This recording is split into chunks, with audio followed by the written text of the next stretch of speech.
Hello everyone, আসসালামু আলাইকুম। আশা করি তোমরা সকলে ভালো আছো। তো আগের আমরা একটা ফিজিক্সের ক্লাস নিয়েছিলাম, সেটার মধ্যে আমি দেখাইছিলাম ফার্স্ট পেপারের ফার্স্ট অধ্যায়ের, যেটা বেসিক যে অধ্যায়টা, যেটাকে বলা হয় কী যেন নাম, আসলে ফার্স্ট অধ্যায়টাকে আমরা কেউ ওইভাবে গুরুত্ব দিই না, ভৌত জগৎ ও পরিমাপ সম্ভবত। তো ওই অধ্যায়টাকে আমরা ওইভাবে গুরুত্ব কেউ দেই না, কারণ টোটালি একটা রিডিং পড়ার মতো অধ্যায়। আর এখানে একটা জিনিস আছে, সেটা হচ্ছে যে কি বলি,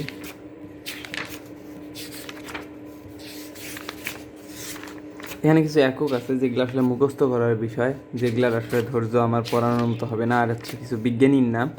আর তারপরে আছে পরিমাপের ত্রুটি, যেটা আমরা অনেক কিছু পরে জানতে পারবো, কারণ আপাতত আমরা যেগুলো থিওরিটিক্যাল জিনিস সেগুলো আমরা দেখব। তো আমরা থিওরিটিক্যাল হিসেবে প্রথমে আমরা যাচ্ছি প্রথম পত্রের দ্বিতীয় অধ্যায়, ভেক্টর থেকে শুরু করতেছি আজকের ক্লাস। কারণ ভেক্টর থেকেই শুরু হয় ফিজিক্সের বেসিকটা, এখান থেকে শুরু হয় ফিজিক্সের যত কিছু। তো আমরা শুরু করছি ভেক্টর দিয়ে। আপনারা হয়তো ক্লাস 9-এ বা 10-এও ভেক্টর পড়ছেন, বাট এখানে ভেক্টরটা ওই রকম না, জিনিসটা একটু অন্যরকম। দেখা যাক কীরকম অন্যরকম হয়। সো ভেক্টর জিনিসটা কি? যে সকল বিষয়ের পরিমাপ করা যায় তাকে রাশি বলে। একটা কথা যে সকল জিনিসকে পরিমাপ করা যায় তাকে রাশি বলে। যেমন দেখতে পারছেন আমার ওয়াচ, মাউস, হাবিজাবি, এগুলো গণনা করা যায় বা পরিমাপ করা যায়, বা এটাকে ওয়েট করা যায়, কলমটাকে, যে এটার ওজন মনে করেন 20 কেজি। তো এগুলো রাশি। আর যেমন তাপমাত্রার একটা রাশি, এটাকেও পরিমাপ করা যায়, মানে তাপকে পরিমাপ করা যায় আর কি। জিনিসটা এইরকম। আসেন এবার আসি প্রসঙ্গ বিন্দু জিনিসটা কি? কোনো বিন্দুর সঠিক অবস্থান জানতে হলে একটি নির্দিষ্ট বিন্দু থেকে কোন দিকে কতটুকু দূরে তা জানতে হবে। এখন আসি কোন দিকে কতটুকু জানতে হবে। মনে করেন আমাকে বলছে যে এখানে আমার 2টা বই আছে, দেখাচ্ছি। এখন যদি এখানে বলা হয় যে এই বইটা এই বইটা থেকে এই বইটার দূরত্ব কত, মানে এই বইটা থেকে এইটা কত দূরে, মানে এই বইটা থেকে এটার অবস্থান কোথায়, তখন আমি কি বলবো? যে মনে করেন এইটার ডিস্টেন্স 1 মিটার, এতটুকু, সাপোজ 1 মিটার। আর এই বইটা থেকে এটা ডান দিকে, তাহলে আমরা বলবো নীল বইটা থেকে এই কি বলি, এটা সবুজ বা হলুদ যে বইটায় বলি, নীল বইটা থেকে হলুদ বইটি ডান দিকে 1 মিটার দূরে অবস্থিত। তাহলে এখানে প্রসঙ্গ বিন্দু এই নীল বইটা, কারণ নীল বইটা থেকেই আমরা হলুদ বইটাকে পরিমাপ করব। এই জন্য এটাকে বলা হয় প্রসঙ্গ বিন্দু। তো আশা করি বুঝতে পারছি বিষয়টা, প্রসঙ্গ বিন্দুটা কি। এর থেকে সহজ ভাষা আর হওয়ার কথা না। তাই হোক, ওটা গেল। তারপর আসি তা এটাই এখানে বলা হয়েছে যে কোনো বিন্দুর সঠিক অবস্থান জানতে হলে তা একটি নির্দিষ্ট বিন্দু থেকে কোনো দিকে কত দূরে তা জানতে হবে। মানে এই বইটা থেকে মানে এই বইটার অবস্থান আমরা যদি জানতে চাই, তাহলে এই বইটা থেকে এটার অবস্থান কতটুকু সেটা বাইর করতে হবে আমাদেরকে, সেইটাই তার মানে এইটা এখানকার প্রসঙ্গ বিন্দু গেল। আসি, একটু আগে আমরা বললাম যে রাশি 2 প্রকার, একটা দিক রাশি আর একটা চদিক রাশি। যেটা দিক রাশি সেটাকে বলা হয় ভেক্টর রাশি। তো এইটাই মেইন কথা, ভেক্টর রাশি। আর যেটা চদিক রাশি সেটা স্কেলার রাশি গেল। তো যেসব ভৌত রাশি প্রকাশের জন্য মানই যথেষ্ট, কোনো দিকের উল্লেখ নেই, তাদের স্কেলার রাশি বা অদিক রাশি বলে।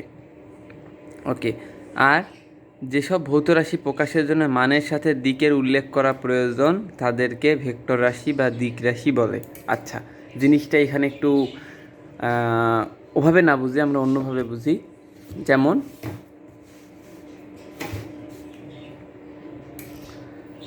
এখানে একজন ব্যক্তি দাঁড়া হয়ে আছে, সাপোজ। আর এখানে আরেকজন ব্যক্তি দাঁড়া হয়ে আছে।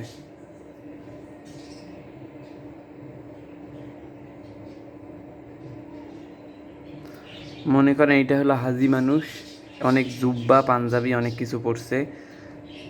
তো সাপোজ ওর একটু গরম লাগবে, আর ইনি মনে করেন একটা জাস্ট গেঞ্জি পরে আছে আর প্যান্ট পরে আছে। তো কাহিনিটা হয়েছে কি, এখানে হচ্ছে যে স্কেলার রাশি যেটা, সেটার ক্ষেত্রে বলি যে এই লোকটার খুব গরম লাগছে, তো এখন এই লোকটা দেখতে চাইতেছে যে তাপমাত্রা কত। এই লোকটা যখন তাপমাত্রাটা দেখতে যাইতেছে তখন দেখলো যে মনে করেন 40 ডিগ্রি সেলসিয়াস তাপমাত্রা উঠছে। তো এই জায়গায় হইলো কি যে সে জাস্ট জানলো যে 40 ডিগ্রি সেলসিয়াস তাপমাত্রা উঠছে, ওই জন্য তাকে গরম লাগতেছে। আর এই লোকটা এখন জানতে চাইতেছে যে এই যে মানে গেঞ্জি পরা যে লোকটা দাঁড়া হয়ে আছে সে তার থেকে কত দূরে কোন দিকে দাঁড়ায় আছে। তো স্বভাবতই মনে করেন এইটা হলো উত্তর, মানে এইটা হলো উত্তর, তারপরে হচ্ছে এটা দক্ষিণ, এটা পূর্ব, এটা মনে করেন সরি পূর্ব তো এইদিকে হয় নাকি, হ্যাঁ হ্যাঁ ঠিকই আছে, এটা পূর্ব, এটা হলো পশ্চিম। তো এখন আমরা যখন জানতে চাবো যে এই লোকটা কোথায় থেকে কোন দিকে অবস্থিত, তখন আমরা বলবো কি যে এই লোকটা থেকে এই গেঞ্জি পরা লোকটা মনে করেন এই ডিস্টেন্সটা হচ্ছে 10 মিটার আর এটা হচ্ছে 2 মিটার। তাহলে আমরা এখানে কিভাবে বলবো যে এই লোকটা হচ্ছে প্রসঙ্গ বিন্দু, যেটা আগে বলছি সেই প্রসঙ্গ বিন্দু বা এই মানে কি করি পাঞ্জাবি পরা লোকটা থেকে পূর্ব দিকে 10 মিটার গিয়ে উত্তর দিকে আবার 2 মিটার যেতে হবে। তার মানে এখানে হচ্ছে আমরা দিক উল্লেখ করে দিছি যে এটা হচ্ছে পূর্ব দিকে যাওয়ার পর উত্তর দিকে আবার যাবে। তো এইটা হচ্ছে ভেক্টর রাশি। আর যদি বলা হয় যে এই লোকটা থেকে এই লোকটার গায়ের টেম্পারেচার এখন মানে এই লোকটাকে গরম লাগার কারণ কি, তাহলে হচ্ছে এটা হচ্ছে 40 ডিগ্রি সেলসিয়াস। তার মানে এইটা হচ্ছে স্কেলার রাশি আর এটা হচ্ছে ভেক্টর রাশি। ভেক্টর রাশি গেল। তো আমরা ভেক্টর আর স্কেলারের তফাৎটা আমরা জাস্ট এইভাবেই মনে রাখবো, জাস্ট আমি মনে রাখার জন্য এটা জাস্ট উদাহরণ দিয়ে জাস্ট বুঝাইলাম আপনাদেরকে। এরপরে আসি ভেক্টরের কিছু প্রকারভেদ আছে যেগুলো আমি আপনাদেরকে স্ক্রিনশট আকারে দেবো, জাস্ট যেগুলো একটু রিডিং পড়ে নেবেন। না বুঝলে তো আমি আসি, মেসেজ অবশ্যই জানাবেন। ওকে আসি। এখানে হচ্ছে ভেক্টর রাশির কিছু ধর্ম আছে, যে ধর্মগুলো আপনাদেরকে মাস্ট মুখস্থ করতে হবে, কারণ মেডিকেল বা যে কোনো অ্যাডমিশন টেস্টে এখান থেকে একটা প্রশ্ন আসেই যে ভেক্টর রাশির ধর্ম 9 কোনটি বা ভেক্টর রাশি। এবার আসি, ভেক্টর রাশিকে এই চিহ্ন দ্বারা প্রকাশ করা হয়, মাস্ট, দিস ইজ মাস্ট, এটা মনে রাখতে হবে, ভেক্টর রাশিকে তীর চিহ্ন দ্বারা প্রকাশ করা হয়।